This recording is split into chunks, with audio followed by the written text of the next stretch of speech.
एक का एक, पौलुस की ओर से जो यीशु मसीह का दास है और प्रेरित होने के लिए बुलाया गया और परमेश्वर के उस सुसमाचार के लिए अलग किया गया है। फिर 14 से 17, मैं यूनानियों और अन्य भाषियों का और बुद्धिमानों और निर्बुद्धियों का कर्जदार हूँ, अतः मैं तुम्हें भी जो रोम में रहते हो सुसमाचार सुनाने को भरसक तैयार हूँ, क्योंकि मैं सुसमाचार से नहीं लजाता, इसलिए कि वह हर एक विश्वास करने वाले के लिए, पहले तो यहूदी फिर यूनानी के लिए उद्धार के निमित्त परमेश्वर की सामर्थ है, क्योंकि उसमें परमेश्वर की धार्मिकता विश्वास से और विश्वास के लिए प्रकट होती है, जैसे लिखा है, विश्वास से धर्मी जन जीवित रहेगा। धर्मी जन कैसे जीवित रहेगा? विश्वास से जीवित रहेगा। सभी लोग बोलिए, विश्वास से धर्मी जन जीवित रहेगा। विश्वास से धर्मी जन जीवित रहेगा। आइए प्रार्थना करते हैं। परमेश्वर धन्यवाद देते हैं ये सुंदर अनोखा मौका के लिए, ताकि हम आपकी आराधना कर सके। यीशु मसीह, हम आपकी अगुवाई हमेशा लेना चाहते हमारे जीवन में। आपकी अगुवाई हो परमेश्वर, ये कलीसिया में, हर व्यक्तिगत, सामूहिक, पारिवारिक जीवन में। यही हमारा प्रार्थना है। आज जो हमको बातें करना चाहते हैं यीशु मसीह, हमारे हृदय को, मन को, सोच विचारों को आपके चरणों पे रखते हैं, ताकि हम आपकी बातें को पूरे रीति से हम सुन सकें। धन्यवाद देते ये सुंदर समय के लिए। आशीषित कीजिए। हाँ परमेश्वर, आपकी अगुवाई के द्वारा नाज़रेत यीशु मसीह के नाम से ये प्रार्थना विनती मांगते हैं। आमीन। बैठ सकते हैं। हम जानते हैं यीशु मसीह का कितना चेला थे? 12 चेला, है ना। यीशु मसीह का 12 चेला थे और वो 12 लोग से एक धोखा दिया, लेकिन परमेश्वर का बड़ा अनुग्रह के द्वारा उसके जगह पे और एक रिप्लेस हुआ, और ये लोग परमेश्वर का बहुत काम किए। और उसके बाद हम देखते हैं पौलुस का फिर अपीयरेंस होता है चर्च हिस्ट्री में, और पौलुस परमेश्वर का काम बहुताई से करता है, अद्भुत रीति से करता है। सिर्फ इस्राएल में नहीं, सिर्फ यहूदी के बीच में नहीं, लेकिन वो अलग अलग कॉन्टिनेंट को भी पहुंच जाता है सुसमाचार को लेकर। वो यूरोप को पहुंचता है, वो एशिया को पहुंचता है। और उस समय का बात है, आप सोच सकते हैं अभी जो ट्रांसपोर्टेशन का सुविधा है ऐसा नहीं होगा, लेकिन परमेश्वर का महिमा हो, किस प्रकार का वो लोगों के पास झील था, किस प्रकार का वो लोगों के पास आनंद था, एक्साइटमेंट था, कि वो लोग दिन दिन, महीना महीना वो जर्नी किए ताकि सुसमाचार दूसरे लोगों को पहुंचा सके। ये अद्भुत बात है। सुसमाचार पहुंचाने के लिए वो लोग बहुत मेहनत किया, बहुत तकलीफ सहा, तूफान आया, आंधी आया, उसके बीच वो लोग गुजरे, शारीरिक का थकान आया, उसके बीच में वो लोग गुजरे और सुसमाचार को प्रचार किया। परमेश्वर का महिमा हो वो शिष्य लोगों के जीवन के लिए, परमेश्वर का स्तुति हो पौलुस जैसे परमेश्वर का दास के लिए, जिसके द्वारा सुसमाचार फैला। और आज हमारे पास सुसमाचार आया और सुसमाचार के द्वारा हमारा उद्धार हुआ है। सुसमाचार मतलब हम लास्ट टाइम बोल रहे थे इंग्लिश में गुड न्यूज़। और वो गुड न्यूज़ क्या है? कि यीशु मसीह हमारे पापों के लिए वो मारा गया, दफना गया और तीसरा दिन वो जिंदा हुआ, ताकि मनुष्य का उद्धार हो, पापी मनुष्य का परित्राण मिले, उद्धार मिले। इसीलिए यीशु मसीह धरती पे प्रवेश किया। ये सुसमाचार को पहुंचाने के लिए परमेश्वर का दासों लोग बहुत मेहनत किया। हम देखते हैं बहुत सारे मिशनरी जो भारत को आई, बर्मा को आए, अलग अलग वो जगह को गए, बहुत तकलीफ सहा परिवार के साथ। वो सब क्यों काम किया? ताकि सुसमाचार लोगों के पास पहुंच सके, यीशु मसीह का नाम लोगों के पास पहुंच सके। यीशु मसीह जो उनके लिए किया है, सारे जगत के लिए जो किया है, उसको लोग जान सके, क्योंकि उसी कार्य के द्वारा ही मनुष्य का पापों से छुटकारा मिलता है, पापों से उद्धार मिलता है। इसीलिए परमेश्वर का वचन कहता है 1:16 में, वो पौलुस कहता है कि सुसमाचार वो परमेश्वर का सामर्थ है, परमेश्वर का सामर्थ है। इसीलिए वो बोलता है 14 में कि मैं कर्जदार हूं, मैं लोगों का कर्जदार हूं, मैं सुसमाचार नहीं पहुंचा सकता हूं, मैं बहुताई से और पहुंचाना चाहिए, और मेहनत करना चाहिए, और आगे मुझे बढ़ना चाहिए, ताकि लोगों को मैं सुसमाचार पहुंचा सकूं। कोई गोत्र का लोग हो सकता है, यूनानी हो सकता है, यहूदी हो सकता है, कोई जात का लोग हो सकता है, कोई जगह का लोग भी हो सकते हैं, लेकिन सुसमाचार और लोगों के पास पहुंचना चाहिए। Praise the Lord. यह कोई सीमित नहीं है एक व्यक्ति के लिए या एक गोत्रों के लिए, एक जगह का लोगों के लिए, एक भाषा का लोगों के लिए नहीं। सुसमाचार, ओपन गुड न्यूज, वो अद्भुत है सारे लोगों के लिए, जगत के लिए। और वो बोलता है कि सुसमाचार जो है परमेश्वर का सामर्थ है। परमेश्वर का सामर्थ हम देखा है, बाइबल में सुना है, बाइबल में हम जानते हैं कि जब सृष्टि किया परमेश्वर का सामर्थ प्रकट हुआ। जैसे वो बोला ऐसे हुआ, ज्योति हो जाए बोला और हो गया। जीव जंतु को सृष्टि किया और लास्ट में मनुष्य को सृष्टि किया अपने सांस देकर। यह परमेश्वर का सामर्थ्य रिवील हुआ। फिर आगे हम देखते हैं जब मनुष्य पाप में भर गया, मनुष्य जब गुलामी में आ गया, उनको छुटकारा देने के लिए परमेश्वर मार्ग बनाया। हम बोलते हैं ना कि कभी कभी पेरेंट्स लोग बच्चा को ये धरती पे लाने के लिए हमेशा तकलीफ होता है। मम्मी को 9 महीना तक वो पेट में रखना पड़ता है और ये धरती पे वो बच्चा को लाता है, लेकिन उसको परवरिश देना बहुत बड़ा बात होता है, फिर उसको संभालना फिर बहुत बड़ा बात होता है, उसको अगुवाई करना बहुत बड़ा बात होता है, सही मार्ग पे चलाना ये बहुत बड़ा काम होता है। परमेश्वर सृष्टि किया, मनुष्य को सृष्टि किया, लेकिन मनुष्य पापी बन गया और मनुष्य को वो फिर कैसे संभालेगा, किस तरीका से वो अगुवाई करेगा, किस तरीका से पापों से छुटकारा देगा, वो गंदगी से कैसे बचाएगा। ये अद्भुत बात है। परमेश्वर ने अद्भुत रीति से ये धरती पे प्रवेश किया ताकि अपने जान देकर पापी मनुष्य का जान को वो उद्धार कर सके। आमीन। इसलिए बोलता है, पौलुस बोलता है कि सुसमाचार परमेश्वर का सामर्थ है, मैं लोगों का कर्जदार हूं। कितना सुंदर बोलता है। और दूसरा फिर बोलता है मैं रेडी हूं, मैं हमेशा प्रचार करने के लिए रेडी हूं। और लास्ट टू लास्ट संडे हम सुना था कि पौलुस हर जगह पे कहीं भी उसको खड़ा कर दो सुसमाचार प्रचार करने के लिए हमेशा उत्सुक था। जब वो गवर्नमेंट अथॉरिटी के सामने भी था वो प्रचार किया। और लास्ट में अपने जीवन का अंतिम समय में वो एक पास्टर को ज्ञान देता है। कौन है वो पास्टर? तिमोथी पास्टर था। पास्टर लोग क्या करते हैं? वो लोगों का अगुवाई करते हैं, लोगों को वचन से बढ़ाते हैं, आत्मा की अगुवाई में आगे बढ़ाते हैं, प्रार्थना में मदद करते हैं, है ना। लेकिन उसको बोला वो पास्टर को भी कि तू एवांजेलिस्ट का काम करना तो मत छोड़। तू पास्टर हो सकता है, तू विश्वासी हो सकता है, लेकिन एवांजेलिस्ट काम करना तो मत बंद कर। इसका मतलब तू सुसमाचार हमेशा प्रचार करते रहे, तू सुसमाचार प्रचार करते रहे, तिमोथी को वो बोला।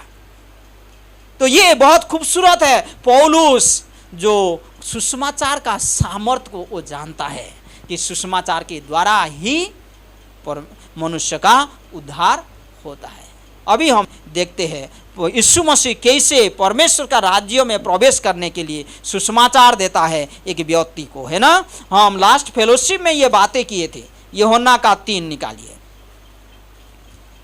यूहन्ना का 3 मैं पढ़ लेता हूँ 1 से 3। फरीसियों में निकोदेमुस नाम का एक मनुष्य था जो यहूदियों का सरदार था।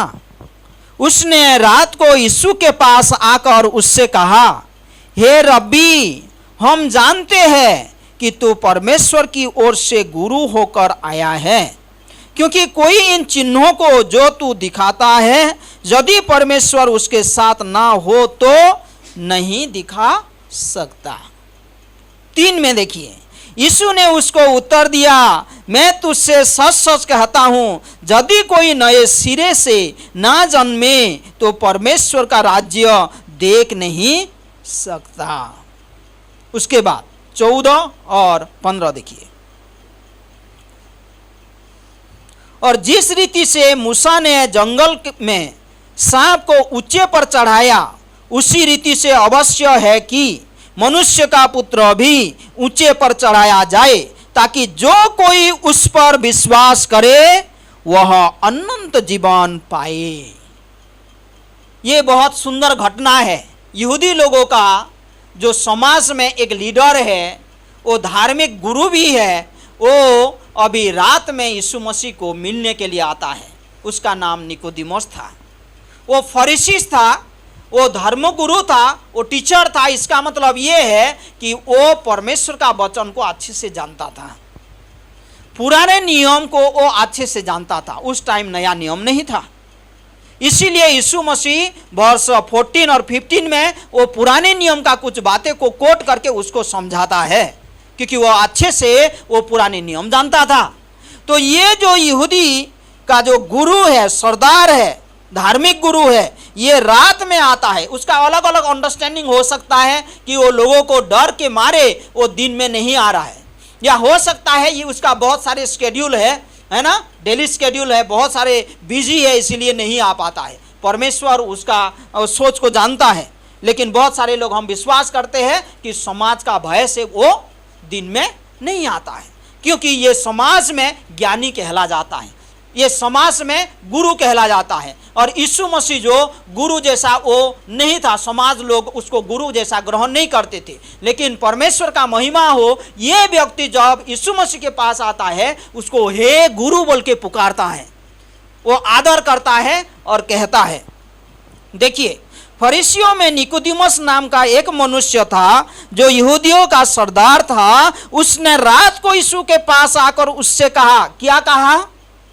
हे रब्बी, हम जानते हैं कि तू परमेश्वर की ओर से गुरु होकर आया है। तू परमेश्वर की ओर से गुरु होकर आया है।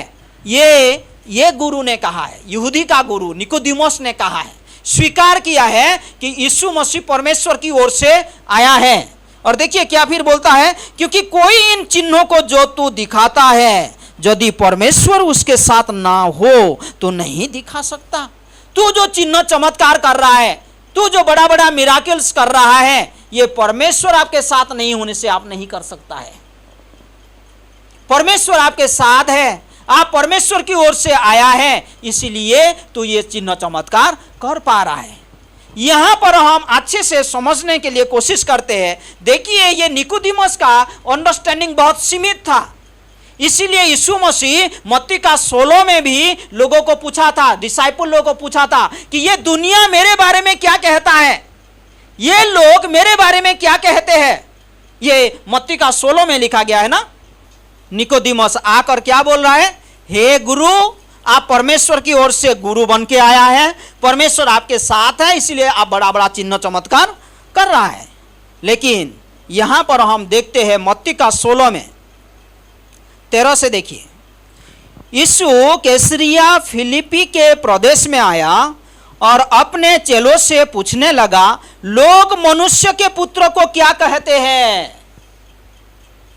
लोग मनुष्य के पुत्र के बारे में क्या कहते हैं? यीशु मसीह वो डिसाइपल लोगों को ये बातें पूछा। 14 में देखिए, उन्होंने कहा, कुछ तो यूहन्ना बपतिस्मा देने वाला कहते हैं, कोई कोई ये कहते हैं कि ये तो यूहन्ना बपतिस्मा देने वाला हो सकता है, और कोई कोई लोग बोलते हैं ये एलिया है, और कुछ यिर्मयाह था भविष्यद्वक्ता में से कोई एक कहते हैं। ये सारे भविष्यद्वक्ता में से कोई हो सकता है ये यीशु मसीह। आज भी दुनिया में बहुत सारे लोग यीशु मसीह को जानते हैं, वो लोग सुने हैं यीशु मसीह का बड़ा बड़ा काम को, या हो सकता है यीशु मसीह जो शिक्षा दिया है वो शिक्षा को सुने हैं और उनको अद्भुत लगता है, उनको चकित लगता है, उनको पसंद लगता है यीशु मसीह का कोई कोई काम को। जैसे यीशु मसीह ने क्षमा करता है, जैसे यीशु मसीह करुणा दिखाता है, लोगों को पसंद लगता है। ये लोग सोच रहे हैं कि ये भी कोई एक नबी हो सकता है, भविष्यद्वक्ता हो सकता है। उसी रीति का अंडरस्टैंडिंग था निकोदेमस के पास। वो गुरु था यहूदी का, लेकिन उसके पास वही अंडरस्टैंडिंग था। चिन्ह चमत्कार यीशु मसीह करता है क्योंकि परमेश्वर उसके साथ है, वो भी एक हो सकता है नबी था। लेकिन आगे देखिए यहां पर क्या बोलते हैं यीशु मसीह, उसने उनसे कहा, परंतु तुम मुझे क्या कहते हो? लेकिन तुम मुझे क्या कहते हो? आप व्यक्तिगत रूप से मेरे बारे में क्या सोचते हो? निकोदेमस ने क्या बोला यीशु मसीह को? परमेश्वर आपके साथ है, परमेश्वर की ओर से एक गुरु होकर आप आया होगा।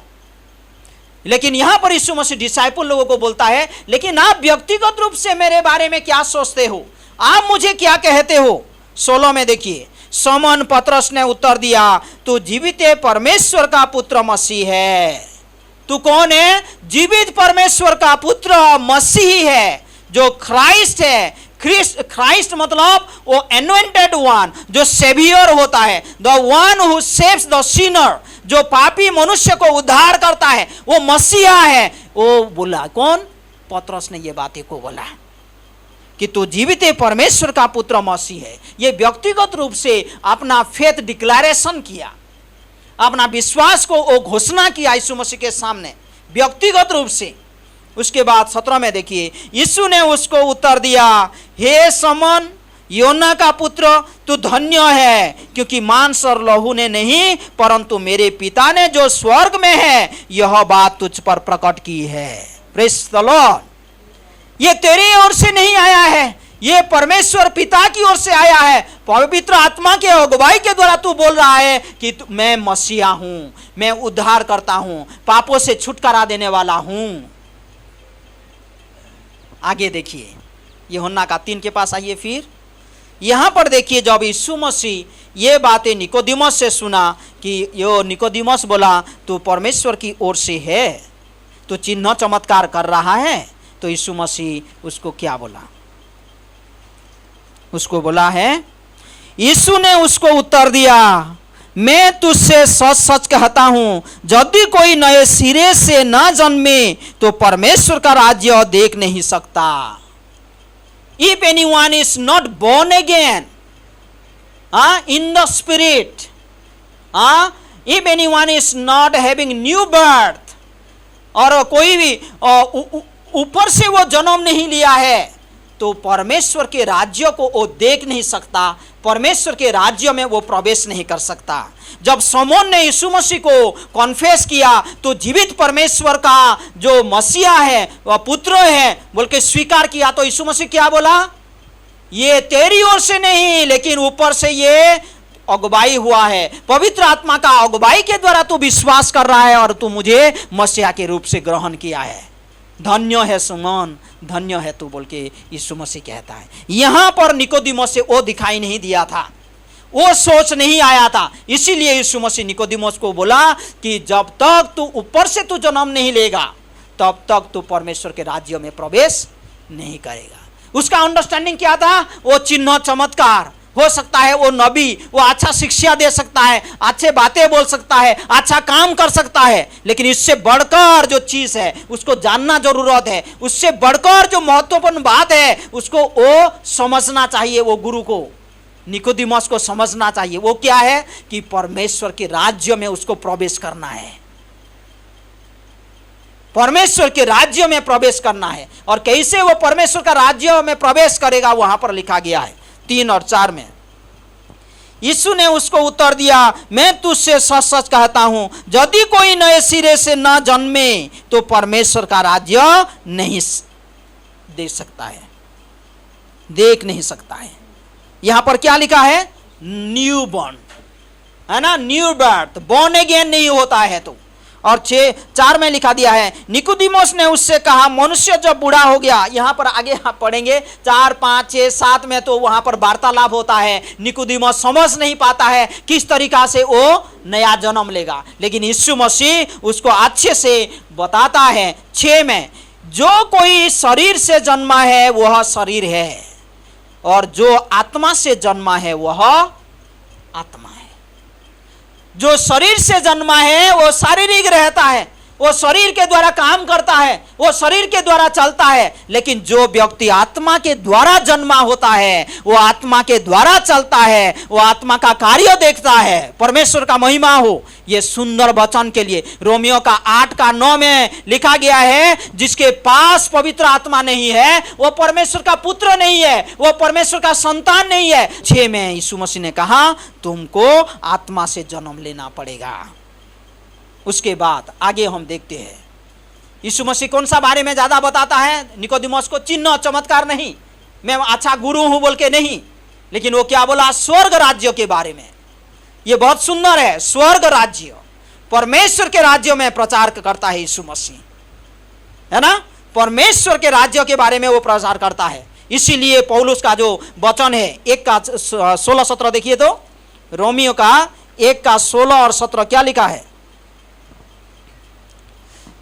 क्योंकि मैं सुसमाचार से नहीं लजाता, इसीलिए कि वह हर एक विश्वास करने वाले के लिए, पहले तो यहूदी फिर यूनानी के लिए उद्धार के निमित्त परमेश्वर की सामर्थ्य है।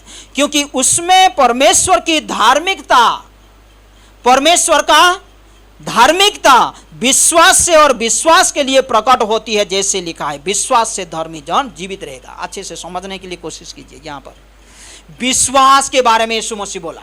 आप देखेंगे वो निकोदेमुस को जब यीशु मसीह कहता है वर्स 14 और 15 में, तुझे विश्वास करना पड़ेगा बोला।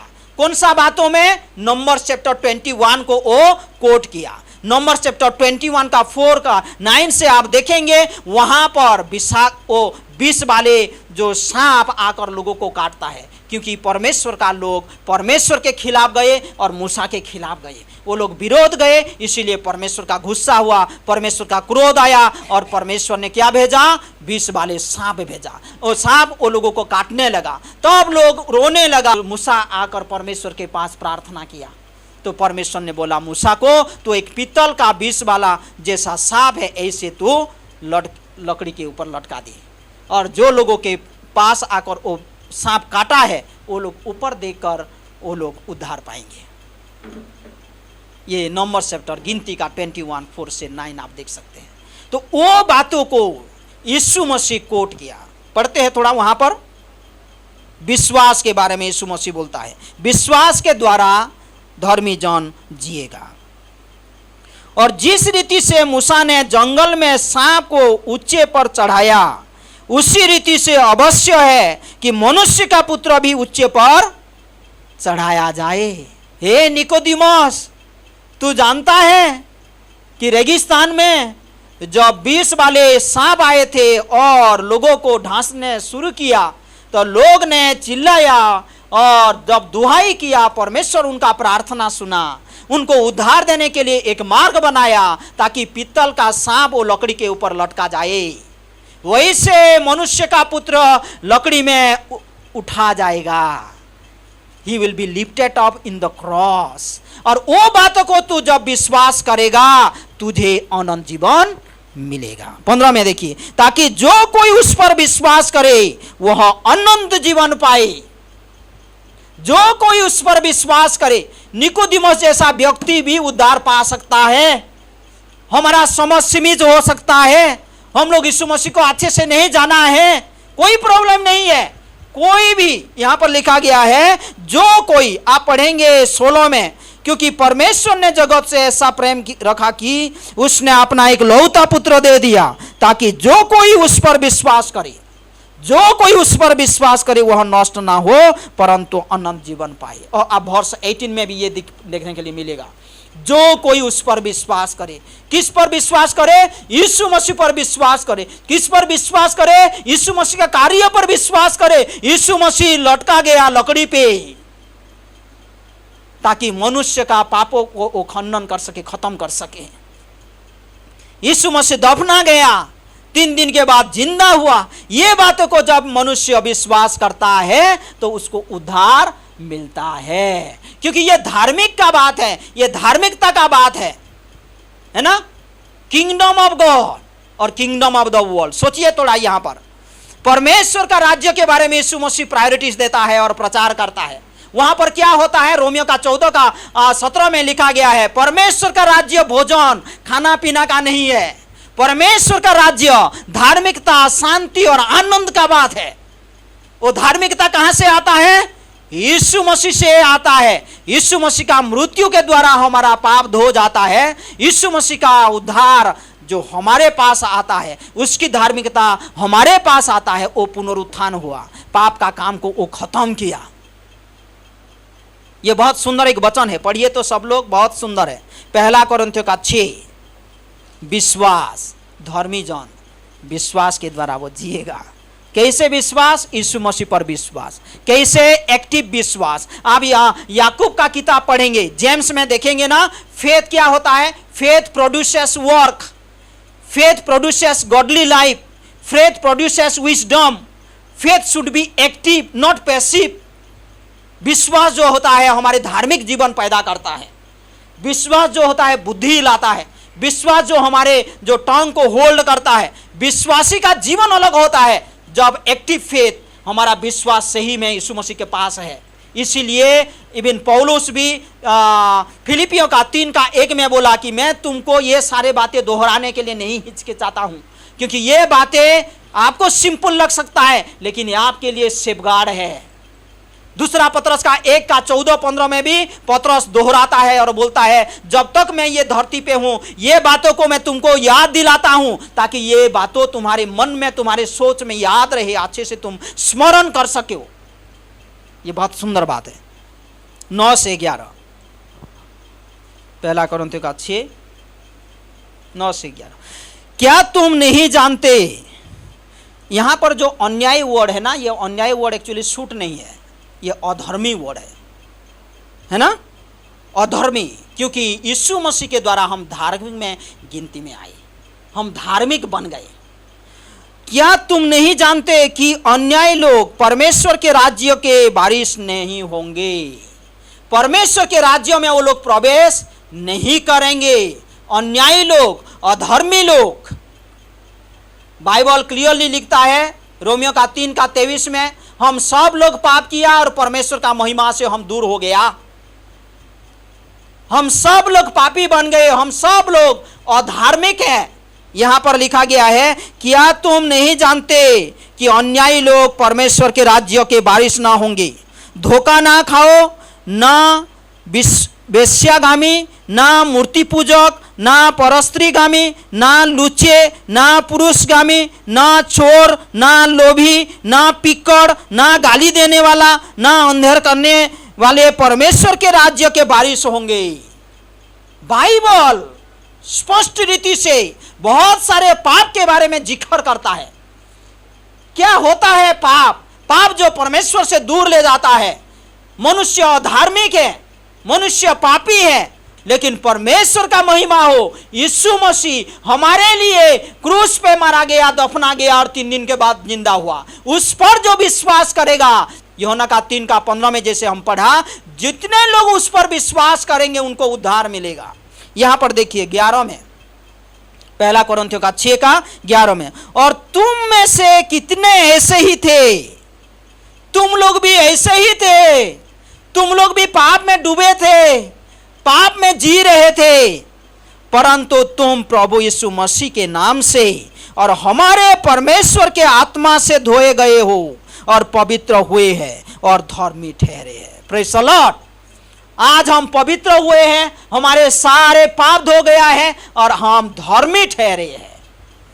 तुम लोग भी अधर्मी जैसा थे, तुम लोग भी पाप में डूबे थे, लेकिन जब यीशु मसीह पर तुम विश्वास किया, उस पर कुर्बानी पर विश्वास किया, उसका दफना जाना, उसका जो पुनरुत्थान पर विश्वास किया, तो तुम आज पवित्र ठहरे हैं, तुम धर्मी ठहरे हैं। ये बहुत सुंदर है। परमेश्वर का जो शुभ वार्ता सुसमाचार में सामर्थ्य है, उसी कार्य के द्वारा ही हम धर्मी ठहरते हैं, उसी के कार्यों के द्वारा ही हम पवित्र ठहरते हैं, और परमेश्वर के आत्मा के द्वारा ये कार्य होता है। इसीलिए एफिसियों का 3:16 में लिखा गया है, पौलुस बोलता है, मैं तुम्हारे लिए प्रार्थना करता हूं कि तुम इनवर्ड बीइंग में, अंदर में बहुत मजबूत बनो पवित्र आत्मा की अगुवाई के द्वारा, ताकि यीशु मसीह तुम्हारे मन में, सोच में, विचार में बस जाए। यीशु मसीह के बिना उद्धार नहीं है। लेकिन परमेश्वर का महिमा हो, निकोदिमस जैसा व्यक्ति हो सकता है, या निर्बुद्धि हो सकता है, कोई जात का लोग हो सकता है, कोई जगह का लोग हो सकता है, कोई भाषा का लोग हो सकता है, सब लोगों के लिए उद्धार मुफ्त में मिलता है। सिर्फ यीशु मसीह का कुर्बानी के ऊपर विश्वास करना है, यीशु मसीह का जो मृत्यु, दफना जाना और पुनरुत्थान पे विश्वास करना है, और उसका धार्मिकता को अपनाना है। रोमियो का 6:23 में लिखा गया है, पाप का वेतन क्या है? मृत्यु। लेकिन परमेश्वर का जो वरदान है हमारे लिए, अनंत जीवन है यीशु मसीह में। यीशु मसीह में हमारे लिए परमेश्वर का वरदान है अनंत जीवन। तो हमको अनंत जीवन मिलता है, और वो निकोदिमस को आगे का दिन में वो वरदान मिलता है। हम विश्वास करते हैं निकोदिमस का जीवन परिवर्तन होता है। आप देखेंगे यूहन्ना का 7:50 में कि वो निकोदिमस ने यीशु मसीह के साथ खड़ा रहता है। जब यीशु मसीह को तकलीफ आता है, यीशु मसीह के ओर लोग विचार करते हैं। और पहला यूहन्ना का 19:39 में यीशु मसीह का जो डेड बॉडी को वो अपने कब्र के पास लेता है और कब्र में वो दफनाता है। निकोदिमस जिसने रात में आया था, उसने पूरा खुल्लम खुल्ला सब लोगों के सामने, इवन गवर्नमेंट अथॉरिटी के सामने वो परमिशन मांगता है, कि बोलता है कि मैं यीशु मसीह का वो डेड बॉडी को लेकर मैं दफना सकूं क्या, और उसको परमिशन मिलता है। परमेश्वर का स्तुति हो। किसी को भी परमेश्वर उद्धार कर सकता है, सिर्फ विश्वास करना है, और विश्वास करने से हमारा नया जन्म होता है पवित्र आत्मा के द्वारा, और हम अनंत जीवन प्राप्त करते हैं। परमेश्वर के राज्य में हम प्रवेश करते हैं। परमेश्वर के राज्य में प्रवेश करना बड़ा बात है। इसीलिए यीशु मसीह निकोदिमस को अच्छा से सिखाया था, विश्वास करना है। आपको एक कहानी मालूम है, दूसरा राजा का 5 में एक कहानी है कि एक व्यक्ति को वो कोढ़ी होता है। उसने एलिसा के पास जाता है, और एलिसा बोलता है तू जर्दन रिवर में जाकर 7 बार डुबकी लगा। लेकिन वो गुस्सा हो जाता है, ऐसा काम क्या कौन करेगा? हमारे देश में तो अच्छा नदी है, वहाँ पर मैं डुबकी नहीं लगा सकता था। तुम्हारा जो यहाँ पर जर्दन नदी है वो गंदा है, पानी अच्छा नहीं है, वहाँ पर कौन डुबकी लगाएगा? लेकिन एक दास आया और उसको बोला कि वो छोटी बात को तू क्यों विश्वास नहीं कर पाता है, तो क्यों उसमें नहीं काम कर सकता है, जा और डुबकी लगा। और वो जाकर डुबकी लगाया विश्वास के साथ, और उसको चंगाई मिला।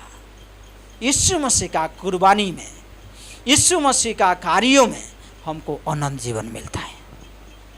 ये परमेश्वर का सामर्थ की बात है हर पापी मनुष्य के लिए, उद्धार के निमित्त, उद्धार के कार्य के लिए। तो आज हम धर्मी ठहराए। पहला कोरिन्थियों का 6 का जो लास्ट वर्ष हम पढ़ा, हम भी ऐसे थे, पापी थे, लेकिन आज उद्धार मिला है हमको। आज हम धर्मी ठहरे गए, हमारे सारे पाप धो गया है और हम धार्मिक गिनती में आए हैं।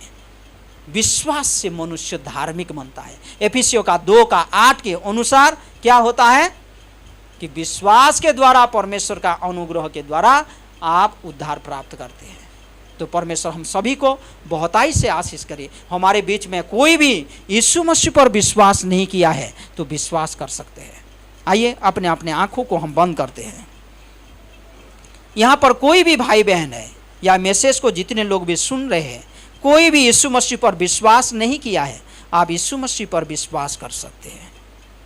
अनंत जीवन प्राप्त करने के लिए, पापों से छुटकारा पाने के लिए, स्वर्ग का रास्ता के लिए यीशु मसीह का कार्य को आप अपना सकते हैं। उसने आपके मेरे पापों के लिए क्रूस पे कुर्बानी हुआ, वो दफना गया, 3 दिन के बाद वो जिंदा हुआ ताकि हम पवित्र ठहरे, हम धार्मिक बने। ये यीशु मसीह का कार्य है।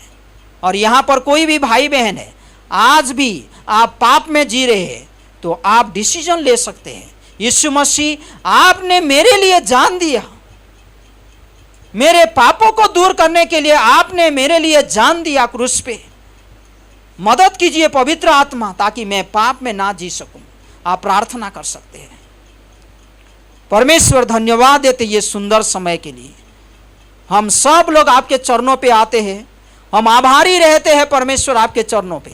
आप बड़े काम किया है यीशु मसीह, बहुत बड़ा चमत्कार के काम किया है हमारे जीवन में, कि हम आपको विश्वास किया है।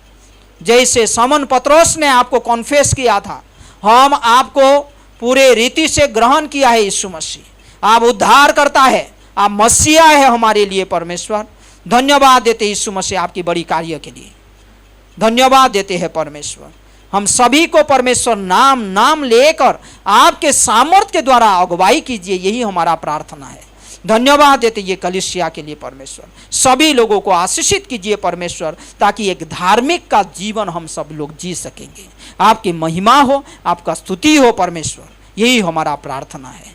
धन्यवाद देते हमारी प्रार्थना विनती सुनने के लिए, क्योंकि आप हर दिल को जानते हैं, हर मन को जानते हैं परमेश्वर। आप आशीषित कीजिए। सारे आदर सारे महिमा आपको देते हैं, यीशु मसीह के नाम से ये प्रार्थना विनती मांगते हैं, आमीन।